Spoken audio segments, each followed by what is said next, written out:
ओम शांति। ये बाबा की 4 तारीख की साकार वाणी है। सार है मुरली का। मीठे बच्चे पावन बन, गति सदगति के लायक बनो। पतित आत्मा गति सदगति के लायक नहीं। बेहद का बाप तुम्हें बेहद का लायक बनाते हैं। प्रश्न, पिताव्रता किसे कहेंगे? उसकी मुख्य निशानी सुनाओ। तो बाबा ने कहा, पिताव्रता वह है जो बाबा की श्रीमत पर पूरा चलते हैं, अशरीरी बनने का अभ्यास करते हैं, अव्यभिचारी याद में रहते हैं। ऐसे सपूत बच्चे ही हर बात की धारणा कर सकेंगे। उनके ख्यालात सर्विस के प्रति सदा चलते रहेंगे। उनका बुद्धि रूपी बर्तन पवित्र होता जाता है। वह कभी भी फारगती नहीं दे सकते। गीत, मुझको सहारा देने वाले। ओम शांति। बच्चे शुक्रिया मानते हैं, नंबरवार पुरुषार्थ अनुसार। सब एक जैसी शुक्रिया नहीं मानते।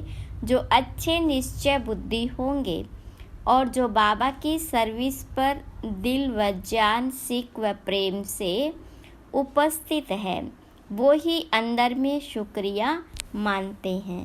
बाबा कमाल है आपकी। हम तो कुछ नहीं जानते थे, हम तो लायक नहीं थे आपसे मिलने से के, सो तो बरोबर है। माया ने सबको न लायक बना दिया। उनको पता ही नहीं है कि स्वर्ग का लायक कौन बनाता है और फिर नरक का लायक कौन बनाते हैं।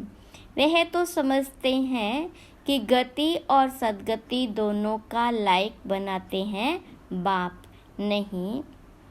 नहीं तो वहाँ के लायक कोई है नहीं। खुद भी कहते हम पतित हैं। यह दुनिया ही पतित है।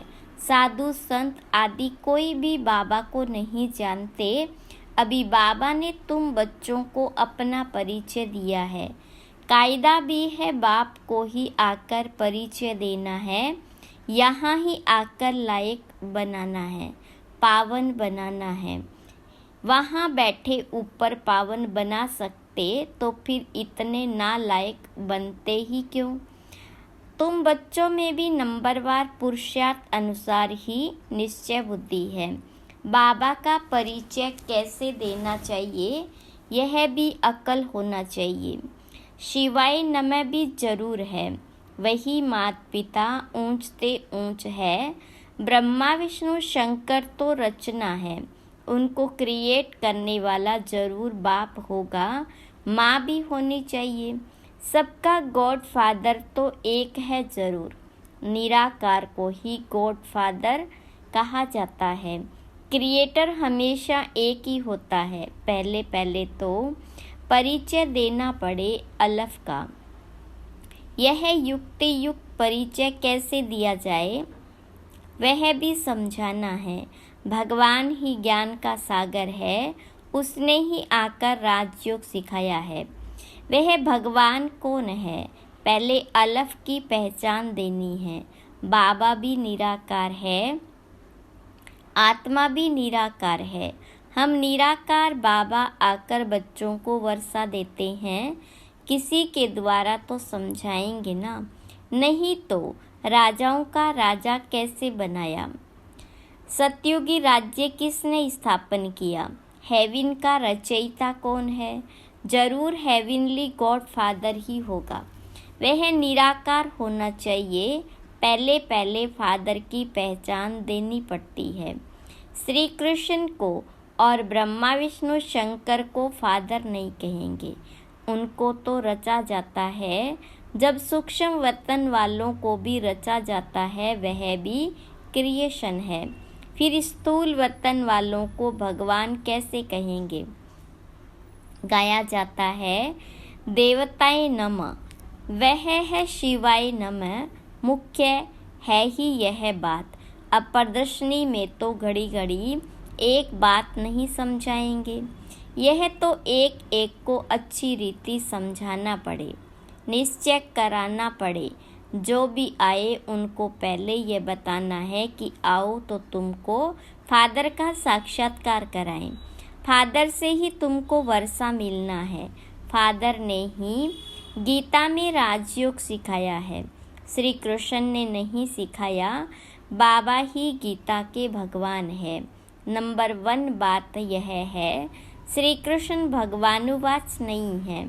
रुद्र भगवानुवाच व सोमनाथ शिव भगवानुवाच कहा जाता है। हर एक मनुष्य की जीवन कहानी अपनी अपनी है, एक न मिले दूसरे से। तो जो भी आए तो पहले इस बात पर समझाना है। मूल बात समझाने की यह है, परमपिता परमात्मा का ऑक्यूपेशन यह है। वह बाबा है, यह बच्चा है। वह हेवनली गॉड फादर है, यह हेवनली प्रिंस है। यह बिल्कुल क्लियर कर समझाना है। मुख्य है गीता, उनके आधार पर ही और शास्त्र है। सर्वशास्त्रमयी शिरोमणि भगवत गीता है। मनुष्य कहते हैं तुम शास्त्र वेद आदि को मानते हो। अरे हर एक अपने धर्म शास्त्र को मानेंगे, सभी शास्त्रों को थोड़े ही मानेंगे। हाँ, सब शास्त्र है ज़रूर, परंतु शास्त्रों को जानने से भी पहले मुख्य बात है बाप को जानना, जिससे वर्षा मिलना है। वर्षा शास्त्रों से नहीं मिलेगा, वर्षा मिलता है बाबा से। बाबा जो नॉलेज देते हैं, वर्षा देते हैं, उसका पुस्तक बना हुआ है। पहले जो गीता को उठाना पड़े, गीता का भगवान कौन है, उसमें ही राजयोग की बात आती है। राजयोग जरूर नई दुनिया के लिए ही होगा। भगवान आकर पतित तो नहीं बनाएंगे, उनको तो पावन महाराजा बनाना है। पहले बाप का परिचय दे और यह लिखाओ, बरोबर मैं निश्चय करता हूँ यह हमारा बाप है। पहले समझाना है शिवाय नमः। तुम मात पिता हम बालक तेरे, तुम्हारी कृपा से सुख घनेरे। महिमा भी उस बाप की ही है। भगवान को भक्ति का फल भी यहाँ आकर देना है। भक्ति का फल क्या है, यह तुम समझ गए हो। जिसने बहुत भक्ति की है उनको ही फल मिलेगा। यह बातें कोई शास्त्रों में नहीं है, तुम्हारे में भी नंबरवार पुरुषार्थ अनुसार जानते हैं। समझाया जाता है तुम्हारे बेहद के माँ बाप वह है। जगत अम्बा जगत पिता भी गाए जाते हैं। एडम और ईव तो मनुष्य को समझते हैं, ईव को मदर कह देते। राइट में ईव कौन है यह तो कोई नहीं जानते। बाबा बैठ समझाते। हाँ, कोर्ट कोई फट से तो नहीं समझ जाएगा। पढ़ाई में टाइम लगता है, पढ़ते पढ़ते आकर बैरिस्टर बन जाते हैं। एम ऑब्जेक्ट ज़रूर है, देवता बनना है तो पहले बाप का परिचय देना है। गाते भी हैं तुम मात पिता, और दूसरा फिर कहते पतित पावन आओ। तो पतित दुनिया और पावन दुनिया किसको कहा जाता है? क्या कलयुग अभी 40,000 वर्ष और रहेगा? अच्छा भला पावन बनाने वाला तो वह एक बाप है ना, हेवन स्थापन करने वाला है, गॉड फादर। श्री कृष्ण तो हो न सके, वह तो वर्षा मिला हुआ है। वह श्री कृष्ण हेवन का प्रिंस है और शिव बाबा हेवन का क्रिएटर है। वह है क्रिएशन फर्स्ट प्रिंस। यह भी क्लियर कर बड़े बड़े अक्षरों में लिखना चाहिए तो तुमको समझाने में सहज होगा। रचयिता और रचना का मालूम पड़ जाएगा। क्रिएटर ही नॉलेजफुल है, वही राजयोग सिखलाते हैं। वह कोई राजा नहीं, वह राजयोग सिखलाए राजाओं का राजा बनाते हैं। भगवान ने राजयोग सिखाया है, श्री कृष्ण ने राज्य पद पाया है, उसने ही गवाया है, उसको ही फिर पाना है। चित्रों द्वारा बहुत अच्छा समझाया जा सकता है। बाबा का ऑक्यूपेशन जरूर चाहिए। श्री कृष्ण का नाम डालने से भारत कौड़ी जैसा बन गया है। शिव बाबा को जानने से भारत हीरे जैसा बनता है। परंतु जब बुद्धि में बैठे कि यह हमारा बाप है, बाबा ने ही पहले पहले नई स्वर्ग की दुनिया रची, अभी तो पुरानी दुनिया है। गीता में है राजयोग। विलायत वाले भी चाहते हैं राजयोग सीखे, गीता से ही सीखे हैं। अभी तुम जान गए हो, कोशिश करते हो औरों को भी समझाएं कि फादर कौन है। वह सर्वव्यापी नहीं है। अगर सर्वव्यापी है तो फिर राजयोग कैसे सिखलाएंगे? इस मिस्टेक पर खूब ख्याल चलना चाहिए। जो सर्विस पर तत्पर होंगे उनके ही ख्यालात चलेंगे। धारणा भी तब होगी जब बाबा की श्रीमत पर चलेंगे। अशरीरी भव मन मना भव हो रहे। पतिव्रता व पिताव्रता बने अथवा सपूत बच्चा बने। बाबा फरमान करते हैं, जितना हो सके याद को बढ़ाते रहो। दे अभिमान में आने से तुम याद नहीं करते, न बुद्धि पवित्र होती। शेरनी के दूध के लिए कहते हैं सोने का बर्तन चाहिए। इसमें भी पिताव्रता बर्तन चाहिए। अव्यभिचारी पिताव्रता बहुत थोड़े हैं, कोई तो बिल्कुल जानते नहीं। जैसे छोटे बच्चे हैं, बैठे भल यहाँ हैं परंतु कुछ भी समझते नहीं। जैसे बच्चे को छोटेपन में ही शादी करा देते हैं, गोद में बच्चा ले शादी कराई जाती है। एक दो में दोस्त होते हैं, बहुत प्रेम होता है तो झट शादी करा देते। तो यह भी ऐसे हैं, सगाई कर ली परंतु समझते कुछ भी नहीं। हम मम्मा बाबा के बने हैं, उनसे वर्षा लेना है, कुछ भी नहीं जानते। वंडर है ना। 5-6 वर्ष रहकर भी फिर बाबा को अथवा पति को फारगती दे देते हैं। माया इतना तंग करती है तो पहले पहले सुनाना चाहिए शिवाय नमः। ब्रह्मा विष्णु शंकर का भी रचयिता यह है। ज्ञान का सागर यह शिव है। तो अब क्या करना चाहिए? त्रिमूर्ति के बाजू में जगह पड़ी है, उस पर लिखना चाहिए कि शिव बाबा और श्री कृष्ण दोनों के ऑक्यूपेशन ही अलग है। पहली बात यह है, जब समझाओ तब कपाट खुले। और पढ़ाई है भविष्य के लिए, ऐसी पढ़ाई कोई होती नहीं। शास्त्रों से यह अनुभव नहीं हो सकता, तुम्हारी बुद्धि में है कि हम पढ़ते हैं। सतयुग आदि के लिए स्कूल पूरा होगा और हमारा फाइनल पेपर होगा, जाकर राज्य करेंगे। गीता सुनाने वाले ऐसी बातें समझा नहीं सकते। पहले तो बाबा को जानना है, बाबा से वर्षा लेना है। बाबा ही त्रिकालदर्शी है और कोई मनुष्य दुनिया में त्रिकालदर्शी नहीं। वास्तव में जो पूज्य है वही फिर पुजारी बनते हैं। भक्ति भी तुमने की है और कोई नहीं जानते। जिन्होंने भक्ति की है वही पहले नंबर में ब्रह्मा, फिर ब्रह्मा मुख वंशावली है। आपे ही पूज्य भी यह बनते। पहले नंबर में पूज्य ही फिर पहले नंबर में पुजारी बने हैं, फिर पूज्य बनेंगे। भक्ति का फल भी पहले उन्हें मिलेगा। ब्राह्मण ही पढ़कर फिर देवता बनते हैं, यह कहाँ लिखा हुआ नहीं है।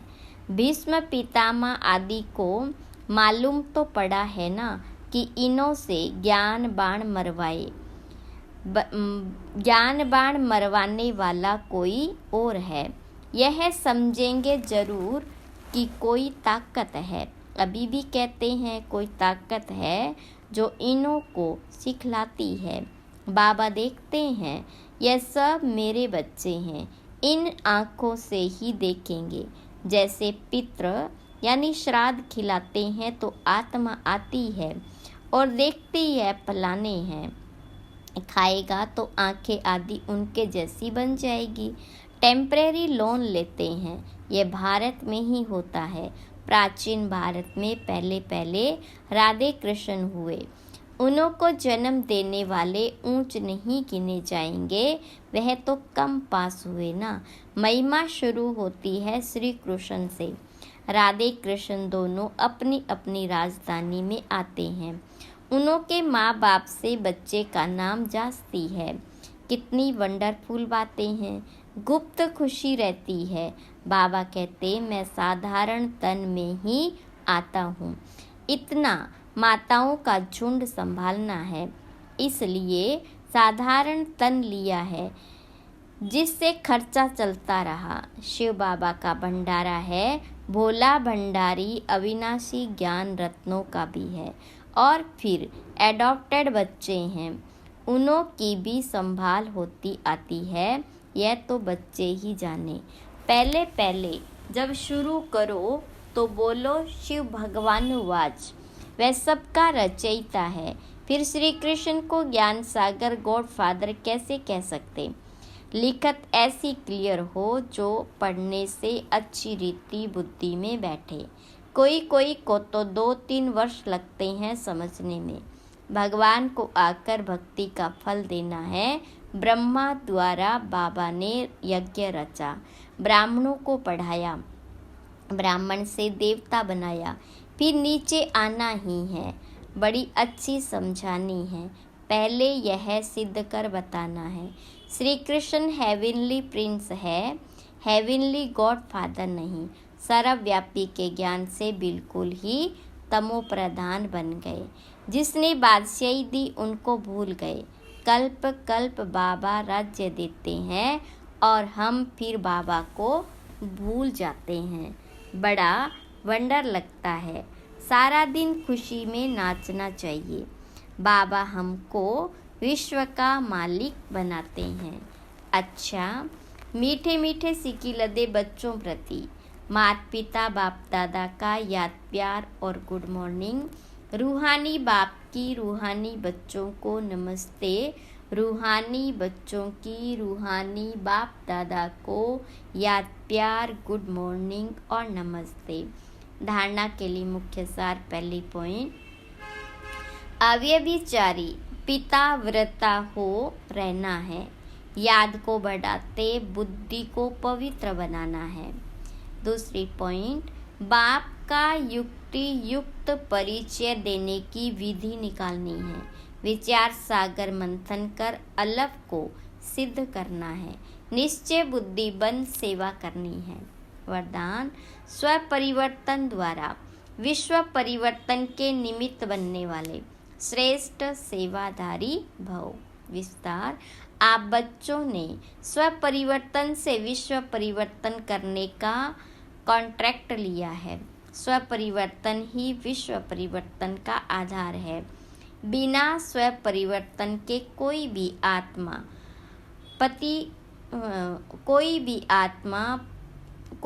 आत्मा प्रति कितनी भी मेहनत करो परिवर्तन नहीं हो सकता, क्योंकि आजकल के समय में सिर्फ सुनने से नहीं बदलते लेकिन देखने से बदलते हैं। कई बंधन डालने वाले भी जीवन का परिवर्तन देखकर बदल जाते हैं। तो करके दिखाना, बदल कर दिखाना ही श्रेष्ठ सेवादारी बनना है। स्लोगन, समय, संकल्प और बोल की एनर्जी को वेस्ट से बेस्ट में चेंज कर दो तो शक्तिशाली बन जाएंगे। ओम शांति।